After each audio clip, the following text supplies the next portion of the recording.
À la suite des récentes discussions entre le président américain Donald Trump et le président russe Vladimir Poutine, la perspective de la paix en Ukraine semble un peu plus proche qu'auparavant. Cependant, pour mettre fin au conflit, l'Ukraine a besoin de garanties de sécurité après la guerre. Et il semble que les États-Unis soient prêts à aller au-delà pour protéger l'avenir du pays. Le président Trump a suggéré que les États-Unis pourraient offrir un soutien aérien essentiel et faire du ciel ukrainien une zone d'exclusion, interdisant tout avion, drone ou bombardier russe d'entrer dans l'espace aérien de son voisin. C'est exactement le type de garantie de sécurité que Kiev espère obtenir. Cela pourrait même suffire à encourager le président ukrainien Volodymyr Zelensky à accepter enfin un accord de paix. Trump a confirmé le 18 août lors d'une rencontre avec Zelensky que les États-Unis participeraient aux efforts de paix après la guerre. Lorsqu'on lui a demandé si cela pourrait inclure le déploiement de troupes américaines sur le terrain, il a répondu « Nous vous le ferons savoir, peut-être plus tard aujourd'hui ».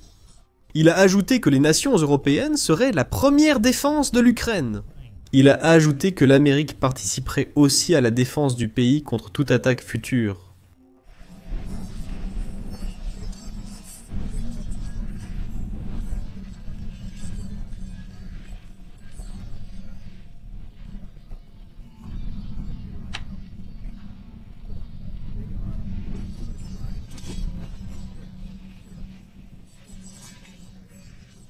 On a demandé à Zelensky s'il lui fallait des garanties américaines, troupes, renseignements, matériel, pour accepter un accord avec la Russie.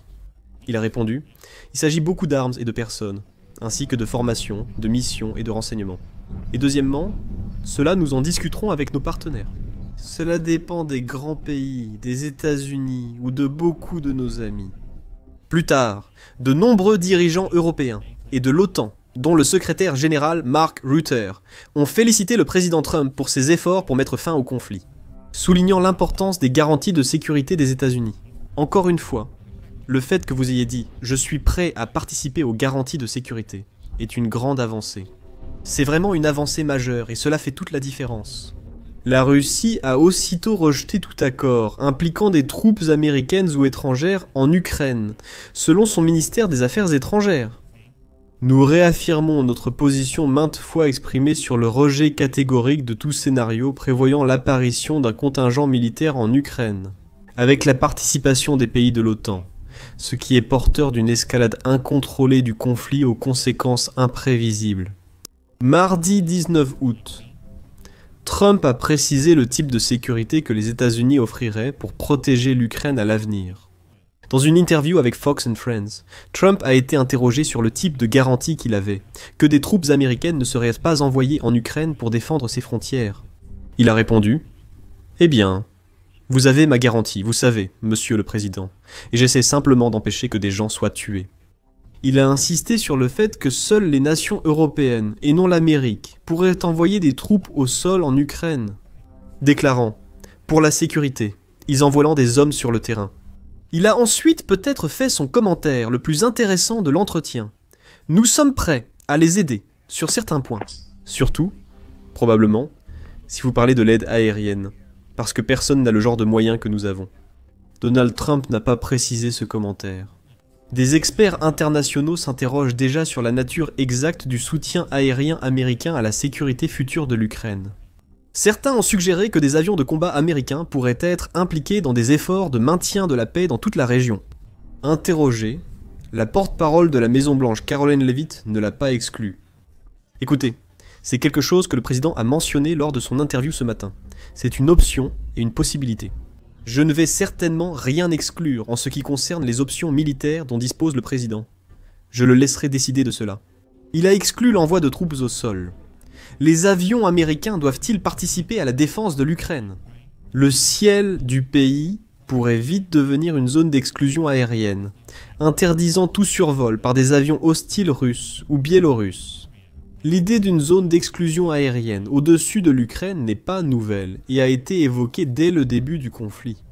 Le 28 février 2022, peu après l'invasion, le président Zelensky a demandé à l'OTAN d'instaurer une zone d'exclusion aérienne au-dessus de son pays. Il a affirmé « Si l'Occident agit ainsi, l'Ukraine vaincra l'agresseur avec moins de sang ». Quelques jours plus tard, le 3 mars, Zelensky a répété son appel, déclarant « Je le dis chaque jour, si vous ne pouvez pas fermer le ciel maintenant, alors donnez-nous le calendrier pour savoir quand vous le ferez. Si vous ne pouvez pas nous donner le calendrier maintenant, dites-nous combien de personnes doivent mourir. Dites-moi combien, j'irai compter et attendre ce moment. J'espère que le ciel sera fermé. Si vous n'avez pas la force et le courage de le faire, alors donnez-moi les avions. Est-ce que ce ne serait pas juste ?» À l'époque, alors que la guerre ne faisait que commencer, et que les objectifs à long terme de la Russie restaient encore flous, les États-Unis et de nombreux autres pays n'étaient donc pas prêts à s'engager dans une mesure aussi radicale. L'administration Biden et les États-Unis craignaient que la mise en place d'une zone d'exclusion aérienne puisse entraîner une escalade rapide du conflit, échappant à tout contrôle et risquant de déclencher une guerre totale entre la Russie et les États-Unis. Si des avions américains étaient forcés de s'affronter, l'OTAN était d'accord avec le secrétaire général de l'époque, Jens Stoltenberg, qui déclarait « Nous ne faisons pas partie de ce conflit, et nous avons la responsabilité de veiller à ce qu'il ne s'aggrave pas et ne s'étende pas au-delà de l'Ukraine. » Nous comprenons le désespoir, mais vous le croyez aussi. Si nous faisions cela, nous finirions par avoir quelque chose qui pourrait déboucher sur une véritable guerre en Europe, impliquant beaucoup plus de pays et causant bien plus de souffrances humaines. En effet, les seuls pays qui ont réellement soutenu une zone d'exclusion aérienne en 2022 étaient les pays baltes, la Lettonie, l'Estonie et la Lituanie, dont les parlements ont tous voté en faveur de cette idée. À l'époque, il n'était pas surprenant que de nombreux pays jugent une zone d'exclusion aérienne irréaliste. Cela supposerait que des avions américains, ou de l'OTAN, soient prêts à abattre tout avion russe, entrant dans l'espace aérien ukrainien. Cela aurait sans doute pu déclencher un conflit bien plus vaste et dévastateur.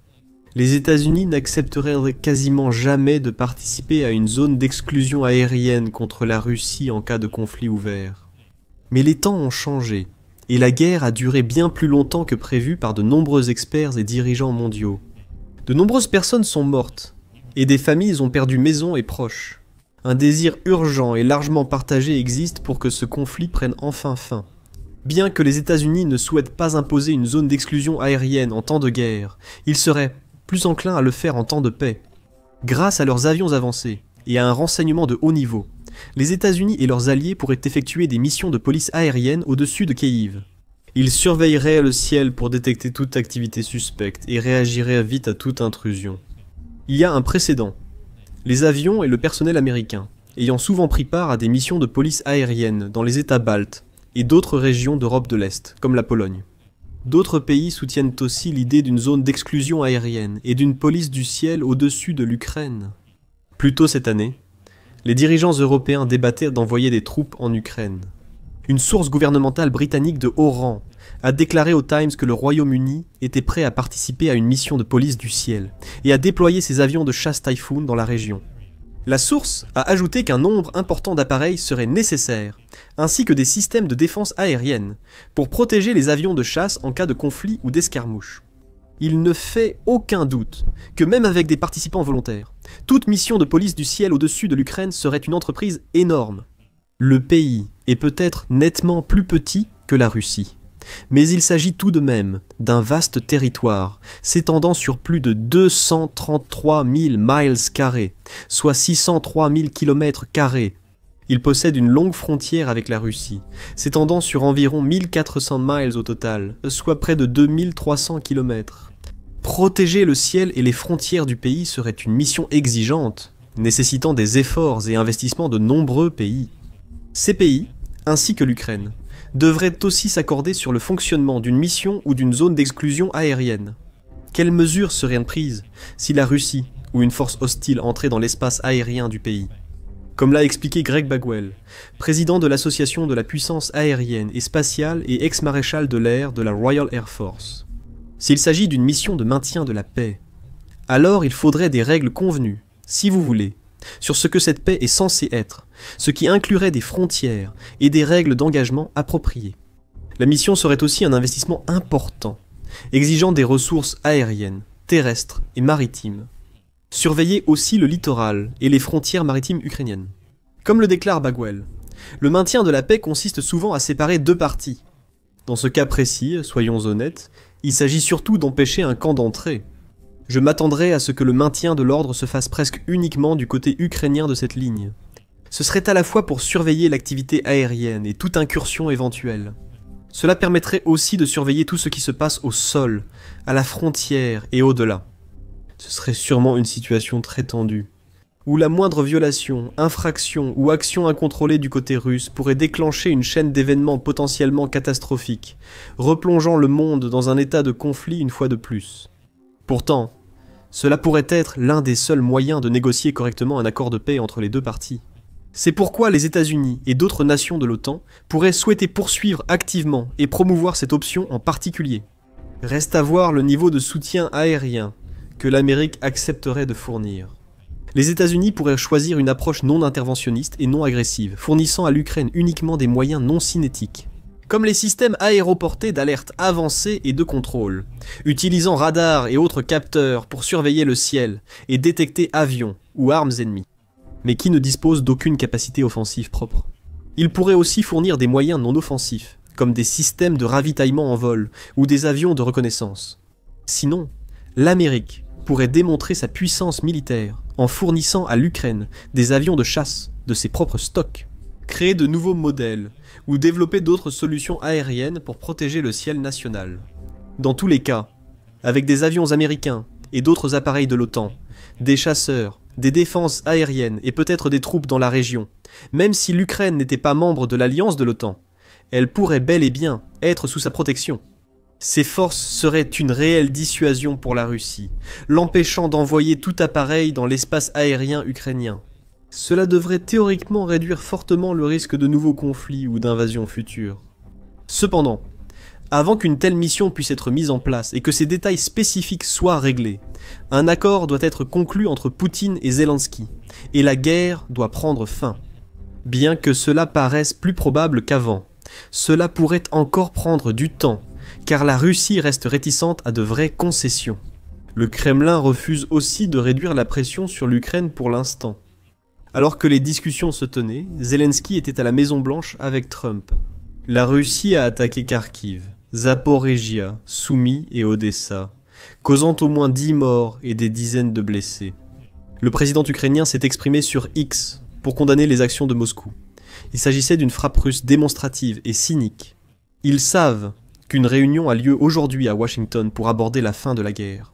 Nous discuterons avec le président Trump de questions clés.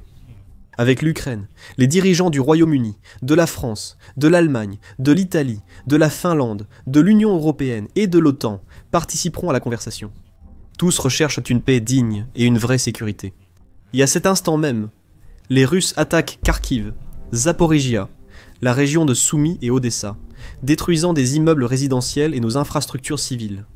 Les Russes tuent délibérément des gens, en particulier des enfants. À ce jour, 7 personnes ont été tuées dans la frappe de drone à Kharkiv, dont une fillette d'1 an et demi. Et des dizaines de personnes ont été blessées, y compris des enfants. Zelensky a conclu. La machine de guerre russe continue de détruire des vies malgré tout. Poutine procédera à des assassinats démonstratifs pour maintenir la pression sur l'Ukraine, l'Europe et humilier les efforts diplomatiques. C'est pourquoi nous demandons de l'aide pour stopper les assassinats et garantir une sécurité fiable. C'est pourquoi la Russie ne devrait pas être récompensée pour sa participation à cette guerre. La guerre doit prendre fin, et c'est Moscou qui doit entendre le mot « stop ». Il est désormais évident que la Russie veut poursuivre ses attaques contre l'Ukraine sans relâche tant que la guerre continue. Bien que les pourparlers de paix avancent, les bombes tombent toujours et les drones franchissent les frontières, ciblant des objectifs militaires et civils. Les responsables du Kremlin ont aussi vite écarté l'idée d'un accord de paix proche. Le 19 août, le ministre russe des Affaires étrangères, Sergueï Lavrov, a déclaré à la chaîne de télévision publique Rossiya 24 que Moscou n'excluait pas des discussions avec Kiev. Il a précisé qu'un sommet entre Vladimir Poutine et Volodymyr Zelensky devrait se préparer progressivement, d'abord au niveau des experts, puis en suivant toutes les étapes nécessaires. C'est le schéma classique du Kremlin. D'abord donner l'impression d'accepter, puis retarder et embrouiller autant que possible.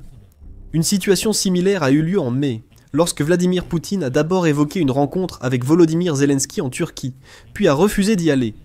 Mais cette fois pourrait être différente. L'espoir grandit à la Maison-Blanche. et chez d'autres dirigeants mondiaux, qu'un véritable dialogue de paix pourrait enfin émerger. Le secrétaire d'État américain Marco Rubio l'a affirmé à Fox News. Il s'est dit satisfait que Poutine accepte une rencontre avec Zelensky, et il a suggéré qu'une rencontre impliquant les deux dirigeants, ainsi que Trump, pourrait suffire à conclure un accord.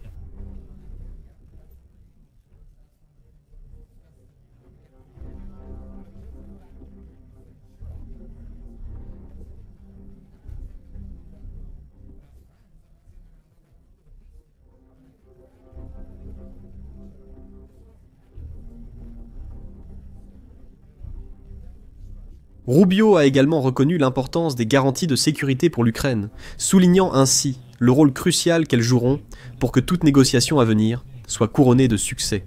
Je pense que tout le monde comprend que certains des éléments clés pour y parvenir sont que l'Ukraine doit se sentir en sécurité pour aller de l'avant. En essence, ils doivent croire qu'à la fin de cette guerre, ils seront en position de ne plus jamais être envahis.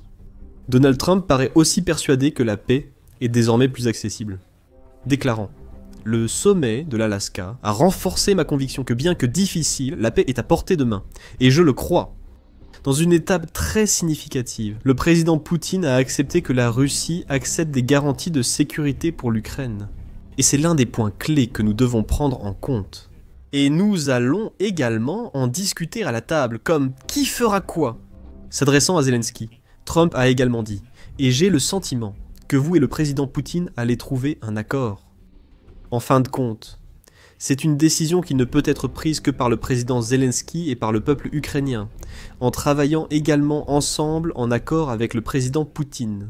Et je pense simplement que c'est très bien. Des choses vont en découler. Donc j'espère que nous aurons une bonne réunion. Et si nous pouvons avoir une bonne réunion. À voir, mais les espoirs grandissent.